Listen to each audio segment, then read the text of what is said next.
शिक्षा के क्षेत्र में सर्व सुविधा संपन्न एकमात्र प्रतिष्ठान आपके नगर में जेटीएस एकेडमी, जहां आप पाएंगे कंप्यूटर प्रशिक्षण, DCA, ADCA, BCA, PGDCA, O level, tally, designing और इंटरनेट, और साथ ही साथ साइंस, मैथ्स और इंग्लिश के 9वीं से 12वीं तथा BCom, MCom, BSc, BA तक के सभी विषयों की क्लासेस। यही नहीं, इंग्लिश स्पोकन कोर्सेज के साथ साथ प्रोफेशनल कोर्सेज जैसे ITI, polytechnic, BEd, SSC, banking, railways, IIT और PMT के कोर्स एक ही छत के नीचे। तो आज ही संपर्क करें JTS academy, Badhauli Chowk, Allahabad bank के पास, Robertsganj, Sonbhadra. Phone number 9792789930, 99353686। Hello students, good morning to all of you। और आप सब लोग कैसे हैं? हम आशा करते हैं कि आप सब लोग घर पे होंगे और सुरक्षित होंगे। जैसा कि आपने सुना ही होगा, कल फिर से रॉबर्ट्सगंज में कुछ पॉजिटिव केसेस आ गए हैं, जिससे रिस्क फैक्टर बहुत ज़्यादा बढ़ गया है। इसलिए आप सब लोग घर पे रहिए और सुरक्षित रहिए। लेकिन घर पे रहते हुए हम लोगों को अपनी पढ़ाई भी जारी रखनी है। तो चलिए आज हम लोग स्टार्ट करते हैं क्लास 12 की अकाउंटेंसी, जिसमें सबसे पहला जो चैप्टर हम लोगों को पढ़ना है वो क्या है आपका accounting for partnership firm.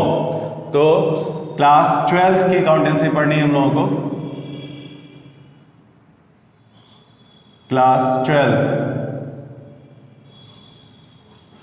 Accountancy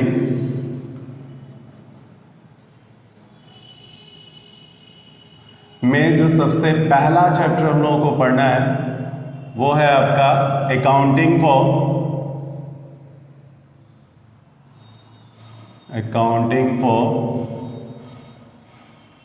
partnership form.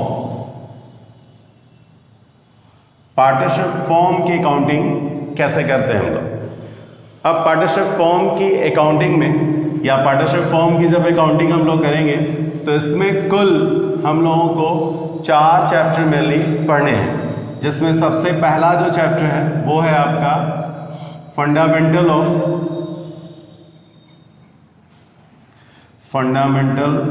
Of partnership form.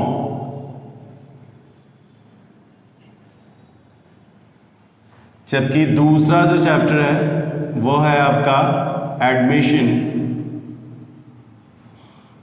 Of A partner. और इसमें जो तीसरा जो चैप्टर है जो पढ़ना है हम लोगों को वो है आपका retirement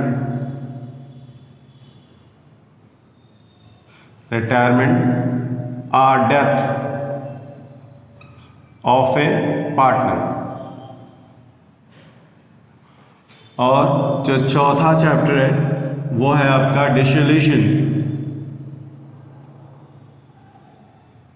dissolution of partnership form.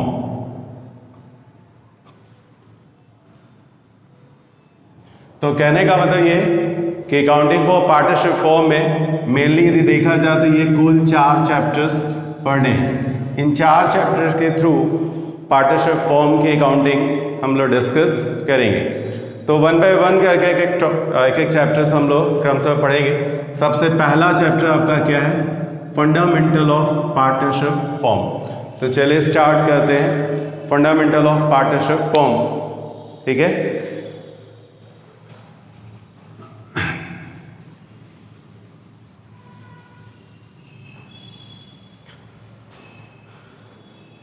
तो हम लोग स्टार्ट क्या करें? Accounting for partnership form. Partnership form की अकाउंटिंग हम लोग स्टार्ट कर रहे हैं। तो फर्स्ट ऑफ ऑल ये समझ लेते हैं कि पार्टनरशिप किसको कहते हैं, साझेदारी होता क्या है। तो प्रेजेंट टाइम में यदि बिजनेस का एनवायरनमेंट देखा जाए या प्रेजेंट टाइम में यूं कह लीजिए बिजनेस का जो एनवायरनमेंट है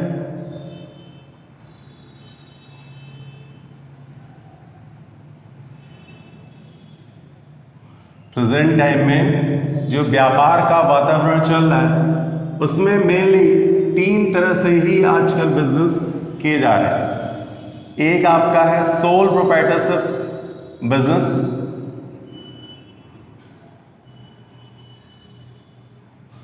सोल प्रोप्राइटरशिप बिजनेस। दूसरा है आपका पार्टनरशिप बिजनेस।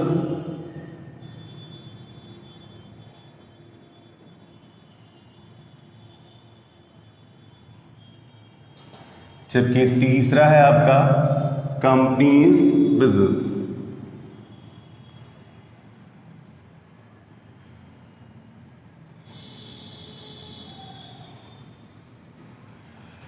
ठीक है। कहने का मतलब यदि प्रेजेंट टाइम में बिजनेस का एनवायरनमेंट देखा जाए, व्यापार का जो वातावरण चल रहा है मार्केट में, उसमें कुल 3 तरह से ही बिजनेस किए जा रहे हैं। एक है आपका सोल प्रोप्राइटरशिप बिजनेस, जिसको हम लोग एकाकी व्यापार कहते हैं। दूसरा पार्टनरशिप बिजनेस यानी साझेदारी व्यापार। और तीसरा क्या है आपका कंपनीज बिजनेस। तो वन बाय वन करके समझेंगे। सबसे पहले बात आती है सोल प्रोप्राइटरशिप बिजनेस क्या होता है। तो जैसे कि अभी का हमने सोल प्रोप्राइटरशिप बिजनेस का मतलब क्या हुआ, एकाकी व्यापार। अब एकाकी व्यापार होता है क्या, तो इसको हम लोग वन मैन बिजनेस के नाम से भी जानते हैं। वन मैन बिजनेस का मतलब क्या हुआ, इस बिजनेस को चलाने के लिए जितनी भी कैपिटल की जरूरत होती है वो केवल एक आदमी लगाता है, और वही उसका क्या होता है, मालिक होता है, वही इसको मैनेज करता है, वही कंट्रोल करता है, और बिजनेस से जो भी प्रॉफिट या लॉसेस होते हैं उसके लिए वही रिस्पॉन्सिबल भी होता है। और इस बिजनेस की सबसे खास बात क्या होती है कि इसका स्कोप बहुत लिमिटेड है और लायबिलिटीज जो होती है वो अनलिमिटेड होती है। अब स्कोप कैसे लिमिटेड है, सपोज दैट आप रॉबर्टसन में बिजनेस ओपन कर लीजिए, तो बहुत करेंगे तो रॉबर्टसन का एरिया कवर कर लेंगे। थोड़े तेज तर्राक बिजनेसमैन है तो अगल बगल के एक आध 2 सिटी और कवर कर लेंगे। बहुत ही आउटस्टैंडिंग बिजनेसमैन है तो बहुत करेंगे तो एक डिस्ट्रिक्ट का एरिया कवर कर लेंगे। इससे ज़्यादा एरिया कवर अप कर पाना पॉसिबल नहीं है। तो स्कोप क्या है, बिल्कुल लिमिटेड है। और लायबिलिटीज़ क्या है, अनलिमिटेड। लायबिलिटीज़ अनलिमिटेड कैसे है, यदि सोल प्रोप्राइटरशिप बिजनेस में लॉसेस हो गए तो ऐसे सिचुएशन में ये लॉसेस उसके ओनर को ही बियर करना होगा, और ये लॉसेस बियर करने के लिए उसे अपने घर की प्रॉपर्टी भी बेचनी पड़ सकती है। तो ये है आपका सोल प्रोप्राइटरशिप बिजनेस। इसको हम लोग ऐसे भी कह सकते हैं इसके डेफिनेशन वगैरह के रूप में, sole proprietorship refer to a form of business organisation which is owned, managed and controlled by an individual who is the recipient of all profit and bearer of all risk। क्या है, sole proprietorship refer to a form of business organization। कहने का मतलब जो sole proprietorship business है वो business का एक ऐसा फॉर्म है, एक ऐसा स्वरूप है जिसका मालिक और मैनेजमेंट और कंट्रोल एक व्यक्ति के द्वारा किया जाता है, और वही उसका क्या होता है, मतलब उस बिजनेस से जो भी प्रॉफिट्स होते हैं वही इसको रिसीव करता है, वही प्राप्त करता है, और जो भी लॉसेस वगैरह होते हैं वही उसको बियर भी करता है या वही रिस्क सारे बियर करता है। तो इस बिजनेस की जो खास बात है वो हमने आपको बताया कि इसका स्कोप लिमिटेड है और लायबिलिटीज अनलिमिटेड है। तो अब कहते हैं हम लोग कि आदमी की इच्छाओं का अंत नहीं है। यदि आप देखें तो अक्सर आपको ऐसा सुनने को मिलता है कि आदमी की इच्छाओं का अंत नहीं है। वो जनरली क्या है कि बड़ा प्रॉफिट कमाना चाहता है, छोटे प्रॉफिट से उसका काम नहीं चलता है, वो बड़ा प्रॉफिट कमाना चाहता है। तो बड़ा प्रॉफिट कमाने के लिए थोड़ा बिजनेस भी क्या होना चाहिए, बड़ा होना चाहिए, और बड़ा बिजनेस करने के लिए बड़ी कैपिटल चाहिए, और बड़ी कैपिटल में बहुत बड़ा रिस्क है। कोई एक आदमी यदि ढेर सारी कैपिटल लगा के सपोज दैट बिजनेस करे और लॉसेस हो जाए तो ना तो वो घर का रहेगा और ना ही घाट का रहेगा। तो ऐसे सिचुएशन में जो कह लीजिए आदमी है वो बड़ा प्रॉफिट तो कमाना चाहता है लेकिन बड़ा रिस्क नहीं उठाना चाहता। तो जब बड़ा रिस्क नहीं उठाना चाहता तो ऐसे सिचुएशन में वो क्या करता है, अपने 2-4 एस्टिमेट या रिलेटिव्स वगैरह को पर्टिकुलर किसी बिजनेस को करने के लिए कन्विंस करता है, और वो सारे लोग मिल करके क्या करते हैं, थोड़ी थोड़ी कैपिटल कंट्रीब्यूट करते हैं, जिससे एक ह्यूज कैपिटल कलेक्ट हो जाती है, और देन उससे वो क्या करते हैं, बिजनेस करते हैं, और उस बिजनेस से जो भी प्रॉफिट या लॉसेस होते हैं आपस में pre decide profit sharing ratio में क्या कर लेते हैं, डिस्ट्रीब्यूट कर लेते हैं। और वो जो बिजनेस है वो उन सब के द्वारा या उन सब की ओर से किसी एक व्यक्ति के द्वारा चलाया जाता है। तो पार्टनरशिप बिजनेस है क्या? कहने का मतलब ये कि जब दो या दो से अधिक लोग मिल करके किसी बिजनेस को करते हैं और उस बिजनेस से जो भी प्रॉफिट्स अर्न होता है वो आपस में pre decide profit sharing ratio में, यानी पहले से जो लाभ हानि रेशियो उन्होंने निर्धारित कर रखा है उस रेशियो में उसे क्या कर लेते हैं, डिस्ट्रीब्यूट कर लेते हैं। और वो जो बिजनेस है वो उन सब के द्वारा या उन सब की ओर से किसी एक व्यक्ति द्वारा चलाया जाता है। तो एज ए डेफिनेशन के रूप में हम लोग इसकी डेफिनेशन क्या दे सकते हैं? तो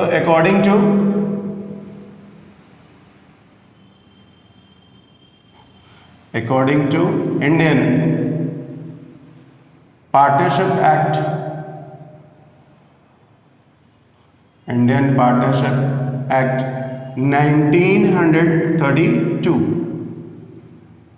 यानी भारतीय साझेदारी अधिनियम 1932 के अकॉर्डिंग क्या डेफिनेशन दी गई? तो इस डेफिनेशन में कहा गया partnership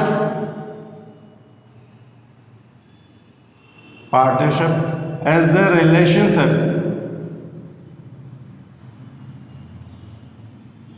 relationship between two or more person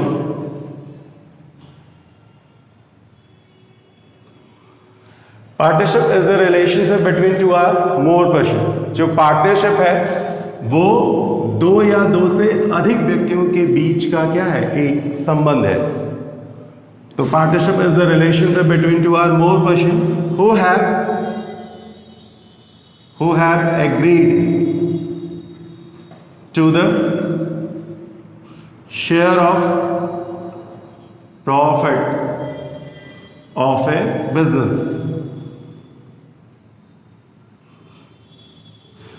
who have agreed to the share of profit of a business, जो किसी ऐसे बिजनेस के प्रॉफिट्स को आपस में बांटने के लिए क्या होते हैं, सहमत होते हैं। ठीक है, तो partnership is the relationship between two or more person who have agreed to the share of profit of a business carried on by all or any one of them acting for all. कहने का मतलब ये, partnership as a relationship between two or more person, partnership क्या है, दो या दो से अधिक व्यक्तियों के बीच का एक संबंध है। Who have agreed to the share of profit of a business, जो किसी ऐसे बिजनेस के प्रॉफिट्स को आपस में बांटने के लिए एग्री होते हैं, सहमत होते हैं। कैरिड ऑन बाय ऑल, जो बिजनेस उन सबके द्वारा चलाया जाता है। Or any one of them acting for all, या फिर उनमें से किसी एक व्यक्ति या किसी एक पार्टनर्स को अपॉइंट कर दिया जाता है, वही उसको क्या करता है, चलाता है।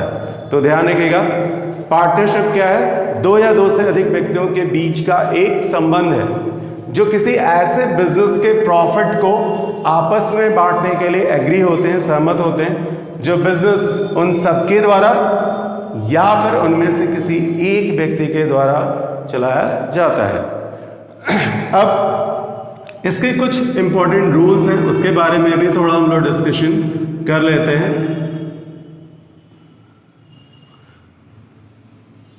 अब इंपॉर्टेंट रूल्स क्या हैं, वन बाय वन करके ध्यान रखिएगा। सबसे पहला ध्यान रखिएगा, partnership is govern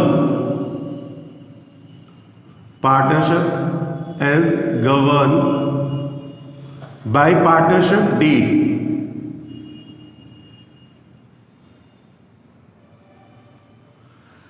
partnership is govern by partnership deed. Partnership business जो है वो हमेशा पार्टनरशिप डीड के अकॉर्डिंग ही चलता है। ये ध्यान रखिएगा, सबसे इंपॉर्टेंट इसका जो रूल है वो क्या है कि पार्टनरशिप बिजनेस हमेशा पार्टनरशिप डीड के अकॉर्डिंग चलेगा। अब बात ये आती है कि पार्टनरशिप डीड क्या होता है। तो ध्यान रखिएगा, किसी भी पार्टनरशिप बिजनेस को स्टैब्लिश करने के लिए एक एग्रीमेंट का होना बहुत आवश्यक है। अब एग्रीमेंट क्या होता है, तो कहने का मतलब ये कुछ ऐसे नियम और शर्तें, कुछ ऐसे टर्म्स एंड कंडीशन जिस पे सारे पार्टनर्स क्या होते हैं, एग्री होते हैं।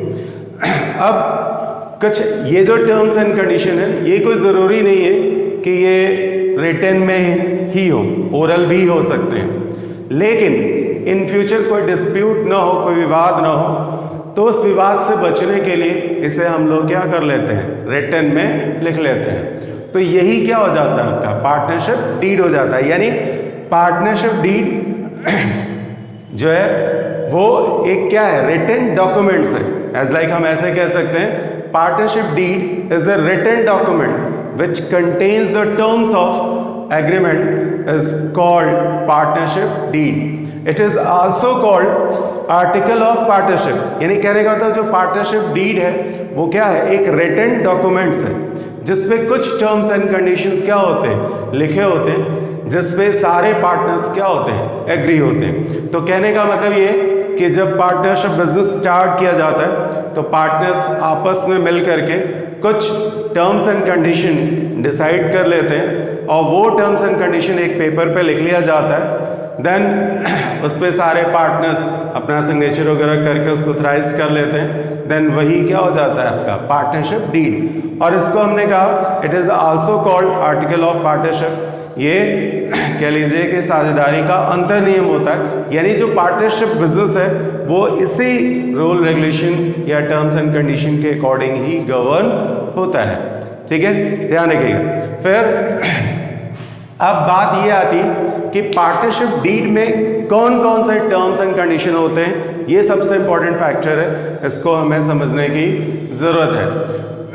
तो partnership deed should contain the following points. अब इसमें कौन कौन से पॉइंट्स होते हैं तो वन बाय वन करके हम लोग डिस्कस करेंगे। सबसे पहला है आपका name and address of the firm. ध्यान रखिएगा, name and address of the firm. कहने का मतलब फर्म का नाम क्या है, भाई पार्टनरशिप बिजनेस स्टार्ट करेंगे तो उसका कोई नाम तो रखेंगे। तो पार्टनरशिप फर्म का नाम क्या है, कहाँ वो रन कर रहा है, उसका एड्रेस वगैरह ये सब मेंशन कर देंगे। दूसरा name and address of the partners, उसमें कौन कौन पार्टनर्स हैं, उनका नाम, उनके पते वगैरह ये सब इसमें मेंशन कर दिए जाते हैं। देन दूसरा नेचर ऑफ बिजनेस, जो पार्टनरशिप बिजनेस किया जा रहा है उसका नेचर वगैरह क्या है, किस उद्देश्य किस पर्पज से किया जा रहा है, वो सब इसमें क्या होना चाहिए, मेंशन होना चाहिए। देन जो नेक्स्ट पॉइंट है वो है आपका पार्टनर्स कैपिटल। कहने का मतलब ये है कि कौन कौन पार्टनर्स कितनी कितनी कैपिटल कंट्रीब्यूट कर रहा है, ये सारी बातें भी उसमें क्या होनी चाहिए, मेंशन होनी चाहिए।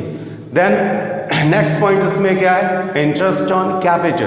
अब इंटरेस्ट ऑन कैपिटल क्या है, कहने का मतलब पार्टनर्स जब पार्टनरशिप फॉर्म में कैपिटल कंट्रीब्यूट करते हैं तो उस कैपिटल को एक सर्टेन रेट से इंटरेस्ट प्रोवाइड किया जाए। तो इंटरेस्ट ऑन कैपिटल प्रोवाइड किया जाएगा या नहीं किया जाएगा, यदि किया जाएगा तो किस रेट से करेंगे, ये सारा उसमें क्या होना चाहिए, मेंशन होना चाहिए। देन बात आती है ड्राइंग्स की। आपको पता है कि पार्टनर्स जब बिजनेस करते हैं, बिजनेस कर रहे होते हैं तो उस टाइम उनके कुछ अपने पर्सनल खर्चे भी होते हैं, तो वो अपने पर्सनल खर्चों के लिए बिजनेस से पैसा क्या करते हैं, विड्रॉ करते हैं, जिसे हम लोग ड्राइंग्स वगैरह कहते हैं। तो पार्टनर्स किस हिसाब से या कैसे फॉर्म से पैसा विड्रॉ करेंगे, ये सारा टर्म्स उसमें क्या होना चाहिए, मेंशन होना चाहिए। देन बात आती है इंटरेस्ट ऑन ड्राइंग की। पार्टनर्स अपने पर्सनल यूज़ के लिए जो भी पैसा विड्रॉ कर रहे हैं उस पर फॉर्म किस रेट से इंटरेस्ट चार्ज करेगी या नहीं करेगी, ये सारा उसमें क्या होना चाहिए, मेंशन होना चाहिए। देन इसके बाद नेक्स्ट सबसे इंपॉर्टेंट जो पॉइंट्स है वो क्या है, प्रॉफिट शेयरिंग रेशियो। यानी पार्टनर्स साझेदारों के बीच का जो लाभ हानि अनुपात है वो क्या होगा, वो उसमें मेंशन होना चाहिए। किस रेशियो में प्रॉफिट्स को पार्टनर्स डिस्ट्रीब्यूट करेंगे आपस में, वो प्रॉफिट शेयरिंग रेशियो उसमें मेंशन होना चाहिए। देन इसके बाद बारी आती है remuneration of partner, salary and remuneration of partners. कहने का मतलब ये किस पार्टनर्स को सैलरी दी जाएगी, किसको कमीशन दिया जाएगा, ये सारा उसमें क्या होना चाहिए, मेंशन होना चाहिए। देन बात आती है गुडविल की। कहने का मतलब इन फ्यूचर यदि पार्टनरशिप फॉर्म में कोई पार्टनर्स एडमिट होता है तो फॉर्म के गुडविल वगैरह की वैल्यूएशन कैसे किया जाएगा, किस मेथड से करेंगे, ये सारा उसमें क्या होना चाहिए, मेंशन होना चाहिए। देन इसके बाद accounting period of the partnership form. Partnership form की अकाउंटिंग पीरियड क्या होगा, वो कैलेंडर ईयर के अकॉर्डिंग मेंटेन करेंगे या फाइनेंशियल ईयर के अकॉर्डिंग करेंगे, तो ये सारी बातें उसमें क्या होनी चाहिए, मेंशन होनी चाहिए। Accounting method of the partnership form, partnership form का जो अकाउंटिंग मेथड्स होगा वो क्या होगा, ये सब उसमें मेंशन होना चाहिए। Commencement of partnership business, partnership business या फॉर्म कब स्टार्ट किया जा रहा है वो डेट वगैरह उसमें क्या होना चाहिए, मेंशन होना चाहिए। Duration of partnership, partnership form की ड्यूरेशन क्या है, ये सारी बातें उसमें मेंशन होनी चाहिए। तो कहने का मतलब ये पार्टनरशिप डीड में ये सारी बातें मेंशन होनी चाहिए, ध्यान रखिएगा। अब बात ये आती है कि यदि पार्टनरशिप डीड नहीं है तब क्या होगा, तो ध्यान रखिएगा, तो in the absence of, in the absence of any information, in the absence of any information in respect of, in respect of partnership deed, in the absence of any information, sorry, in the absence of any information in respect of any point in the partnership deed, in the partnership deed, the provision of Indian Partnership Act, Indian Partnership Act 1932 will apply,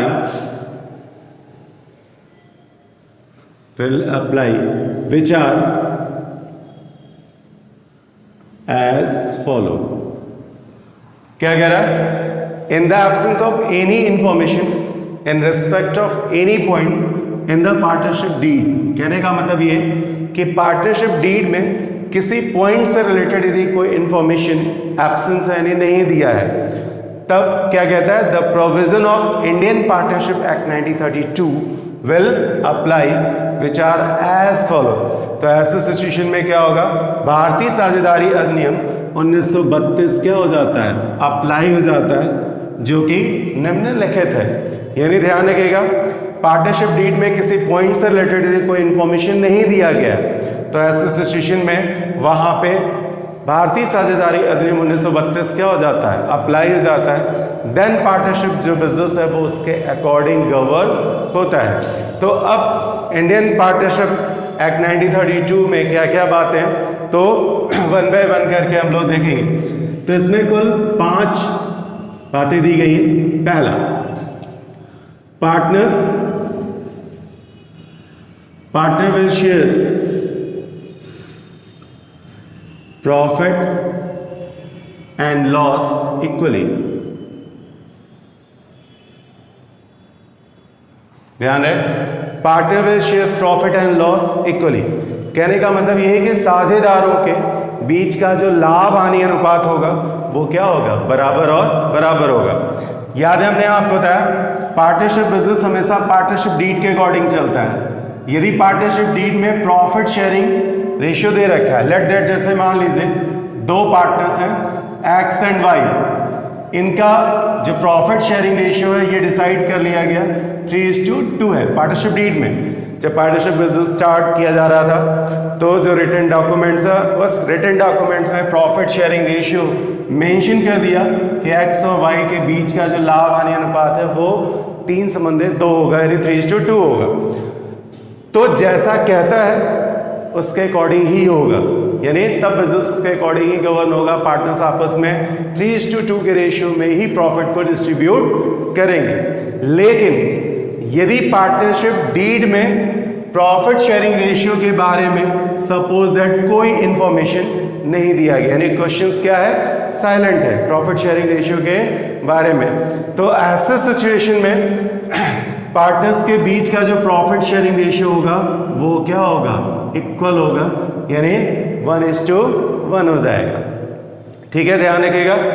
तो in the absence of any information in respect of any point in the partnership deed, the provision of Indian Partnership Act 1932 will apply, which are as follow।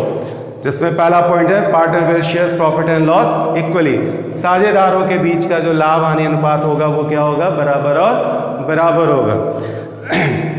बराबर कब होगा, यदि profit sharing ratio में यदि partnership deed में profit sharing ratio mention नहीं है, तब उनके बीच का जो प्रॉफिट शेयरिंग रेशियो है वो क्या होगा, इक्वल हो जाएगा। ध्यान रखिएगा। दूसरा, no interest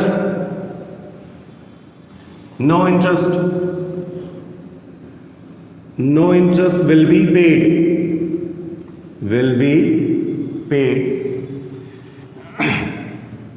to any of the partner on the capital contribution by them। ध्यान रखिएगा, क्या कह रहा है, no interest will be paid to any of the partner on the capital contribution by them. कहने का मतलब किसी भी पार्टनर द्वारा उनके कंट्रीब्यूट किए गए कैपिटल पर कोई भी इंटरेस्ट नहीं पे किया जाएगा। किसी भी पार्टनर को उनके द्वारा कंट्रीब्यूट किए गए कैपिटल पर कोई भी इंटरेस्ट पे नहीं किया जाएगा। हाँ, यदि पार्टनरशिप डीड में मेंशन है कि interest on capital is to be allowed at the rate of 6%, 8%, 10%, तो जैसा कहता है उसके अकॉर्डिंग होगा। लेकिन यदि पार्टनरशिप डीड में इंटरेस्ट ऑन कैपिटल के बारे में कोई इंफॉर्मेशन नहीं है, तो ये ध्यान रखिएगा, किसी भी पार्टनर को उनके द्वारा कंट्रीब्यूट किए गए कैपिटल पर कोई भी इंटरेस्ट प्रोवाइड नहीं किया जाएगा। देन तीसरा जो पॉइंट है इसमें, no interest on drawing, no interest on drawing will be charged by the firm। no interest on drawing will be charged by the firm, कहने का मतलब ये कि फर्म द्वारा कोई भी इंटरेस्ट ऑन ड्राइंग चार्ज नहीं किया जाएगा। अब यदि पार्टनरशिप डीड में ध्यान रखिएगा, यदि ये मेंशन है कि interest on drawing will be charge by the firm particular 6%, 8%, 5%, जैसा कहता है तब तो उसके अकॉर्डिंग होगा। लेकिन यदि पार्टनरशिप डीड में इंटरेस्ट ऑन ड्राइंग के बारे में कोई इंफॉर्मेशन नहीं है, तो ये ध्यान रखिएगा कि फर्म द्वारा कोई भी इंटरेस्ट ऑन ड्राइंग चार्ज नहीं किया जाएगा। ठीक है, नेक्स्ट चौथा जो पॉइंट है इसमें वो आपका क्या है, no salary or remuneration, no salary or remuneration will be paid to any of the partner। ठीक है, क्या कहता है, no salary or remuneration will be paid to any of the partner, किसी भी पार्टनर्स को कोई भी वेतन या पारिश्रमिक वगैरह नहीं दिया जाएगा। ध्यान है, पार्टनरशिप डीड में यदि मेंशन है कि Y are entitled to receive salary 5,000, 4,000 per month, तो जैसा कहता है उसके अकॉर्डिंग करेंगे। लेकिन यदि पार्टनरशिप डीड में सैलरी या रेम्युनरेशन के बारे में कोई भी इंफॉर्मेशन नहीं दिया गया है, तो किसी भी पार्टनर्स को कोई भी वेतन या पारिश्रमिक वगैरह नहीं दिया जाए, ये ध्यान रखिएगा। नेक्स्ट जो पॉइंट है पांचवा, वो है interest will be paid, interest will be paid at the rate of 6% per annum on loan from the partner.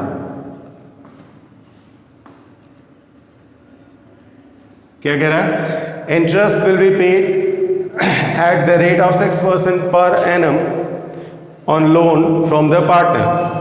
कहने का मतलब ये कि यदि पार्टनरशिप फर्म द्वारा पार्टनर से लोन ले लिया जाता है तो ऐसे सिचुएशन में उस पार्टनर्स के लोन पर 6% पर एनम के हिसाब से इंटरेस्ट क्या किया जाएगा? पे किया जाएगा। अब ध्यान है, पार्टनरशिप डीड में यदि मेंशन है कि इंटरेस्ट ऑन लोन 8%, 9%, 10% या 12% के हिसाब से पे किया जाएगा, तो जैसा कहता है उसके अकॉर्डिंग करेंगे। लेकिन यदि पार्टनरशिप डीड में इस संबंध में कोई इंफॉर्मेशन नहीं है तो ध्यान रहे, यदि फर्म ने पार्टनर से कोई लोन्स वगैरह लिया है तो उस लोन पर किस रेट से इंटरेस्ट पे करेगी? 6% पर एनम के हिसाब से। तो कहने का मतलब ये ध्यान रखिएगा, through out the accounting for partnership firm ये 5 बातें आपको क्या करनी है? याद रखनी है, ध्यान में रखना है। थ्रू आउट द चैप्टर इनका यूज होगा, ध्यान रखिएगा। पार्टनरशिप बिजनेस हमेशा पार्टनरशिप डीड के अकॉर्डिंग चलेगा, लेकिन यदि पार्टनरशिप डीड में कोई इंफॉर्मेशन, किसी पॉइंट से रिलेटेड कोई इंफॉर्मेशन मिसिंग है, तब वहां पे the provision of Indian Partnership Act 1932 will apply which are as follow। तब वहाँ पे भारतीय साझेदारी अधिनियम 1932 अप्लाई हो जाएगा और देन वो उसके अकॉर्डिंग ही गवर्न होगा। तो भारतीय साझेदारी अधिनियम में ये 5 बातें मेंशन की गई हैं और इन 5 बातों को आपको हमेशा ध्यान में रखना है। और ध्यान रहे, अब हम लोग इसके बाद पार्टनरशिप फॉर्म, यहाँ ये हम लोगों ने समझ लिया पार्टनरशिप क्या होता है, पार्टनरशिप बिजनेस क्या है, पार्टनरशिप क्या होता है, वो कैसे गवर्न होता है, ये सारी बातें हमने आपको बता दी। पार्टनरशिप डीड वगैरह क्या होता है ये सब बता दिया। अब ध्यान है, पार्टनरशिप बिजनेस की अकाउंटिंग कैसे करेंगे ये मेनली हम लोगों को पढ़ना है। अभी तो हमने आपको थोड़ा पार्टनरशिप बिजनेस के बारे में इंट्रोड्यूस कर दिया है, अब पार्टनरशिप फर्म की अकाउंटिंग पढ़ेंगे। तो पार्टनरशिप फर्म की अकाउंटिंग ध्यान रहे वैसे ही की जाती है जैसे कि सोल प्रोप्राइटरशिप बिजनेस की करते हैं। और सोल प्रोप्राइटरशिप बिजनेस की जो अकाउंटिंग है वो लास्ट ईयर हम लोगों ने पढ़ा था, थोड़ा सा उसके बारे में भी हम लोग डिस्कस कर लेते हैं। तो याद है हमने आपको बताया था कि सोल प्रोप्राइटरशिप बिजनेस की अकाउंटिंग कैसे करते हैं। जब बिजनेस में ट्रांजेक्शन होते हैं, लेन देन होते हैं, तो सबसे पहला काम हम लोग क्या करते हैं? जनरल बुक्स में जर्नल एंट्री पास करके रिकॉर्ड कर लेते हैं। देन जनरल से लेजर में पोस्टिंग करते हैं और फिर साल के अंत में सारे लेजर बैलेंस करके फाइनली क्या प्रिपेयर कर लेते हैं? ट्रायल बैलेंस बना लेते हैं। देन ट्रायल से क्या बनता है? फाइनल अकाउंट्स बनते हैं। तो फाइनल अकाउंट में मेनली 3 चीज़ें प्रिपेयर की जाती हैं, ट्रेडिंग, प्रॉफिट एंड लॉस और balance sheet. Trading and profit and loss accounts के थ्रू बिजनेसमैन क्या करता है? अपने बिजनेस का प्रॉफिट वर्कआउट कर लेता है, जबकि बैलेंस शीट्स के थ्रू वो अपने बिजनेस की फाइनेंशियल कंडीशन को जज कर लेता है। तो कहने का था सोल प्रोप्राइटरशिप में इस तरह से अकाउंटिंग करते हैं हम लोग। तो पार्टनरशिप बिजनेस में भी अकाउंटिंग सेम ऐसे ही होता है, यानी पार्टनरशिप फॉर्म में जब ट्रांजैक्शन होगा तो तुरंत सबसे पहला काम क्या करेंगे? बुक्स में जनरल बुक्स में एंट्री पास करके क्या कर लेंगे? रिकॉर्ड कर लेंगे। देन जनरल से क्या करेंगे? लेजर में पोस्टिंग करेंगे और फिर साल के अंत में सारे लेजर बैलेंस करके यहाँ भी क्या कर लेते हैं? ट्रायल बैलेंस प्रिपेयर कर लेते हैं। देन ट्रायल से क्या करते हैं? यहाँ भी फाइनल अकाउंट बनाए जाते हैं, लेकिन यहाँ फाइनल अकाउंट में 3 नहीं बल्कि कुल 5 चीज़ें हम लोग प्रिपेयर करते हैं। तो वो 5 चीज़ें क्या क्या हैं? सबसे पहले ट्रेडिंग, प्रॉफिट एंड लॉस बनाते हैं एज यूजुअल, जैसे कि हम लोग सोल प्रोप्राइटरशिप बिजनेस बनाते हैं। देन इसके बाद यहाँ क्या बनता है? तीसरा पीएल एप्रोप्रिएशन अकाउंट। देन हम लोग पार्टनर्स कैपिटल अकाउंट बनाते हैं और फिर तब क्या बनता है? Balance sheets.